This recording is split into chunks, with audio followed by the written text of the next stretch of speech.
ராகு லக்னத்தில் இருக்குது அப்படின்னா உங்களுக்கு உங்களை பற்றியே குழப்பம் இருக்கும். நீங்கள் யார், உங்களோட தேவைகள் என்ன அப்படிங்கிறதே உங்களுக்கு கரெக்டாக தெரியாமல் இருக்கும்.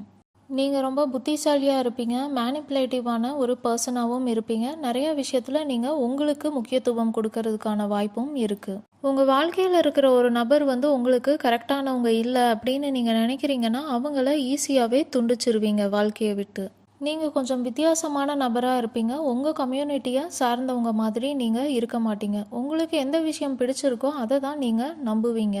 ரொம்ப புத்திசாலியாக இருப்பீங்க, இன்னோவேட்டிவாகவும் இருப்பீங்க. உங்களோட ட்ரெஸ்ஸிங் ஸ்டைலாக இருக்கட்டும், நீங்கள் உங்கள் லைஃப்பை லீட் பண்ணுறதா இருக்கட்டும், அது எல்லாமே ரொம்ப வித்தியாசமானதாக மற்றவங்க பார்வையில் இருக்கும். உங்களை ஈஸியாக மற்றவங்கனால மேனுப்புலேட் அண்ட் இன்ஃப்ளூயன்ஸ் பண்ண முடியும். நீங்கள் உங்களை பற்றி தெரிஞ்சு உங்களோட தேவைகள் என்ன அப்படின்னு தெரிஞ்சுக்கிட்டீங்கன்னா நீங்கள் உங்கள் வாழ்க்கையில் உங்கள் குறிக்கோளை நோக்கி போகிறதுக்கு ரொம்ப பயனுள்ளதாக இருக்கும்.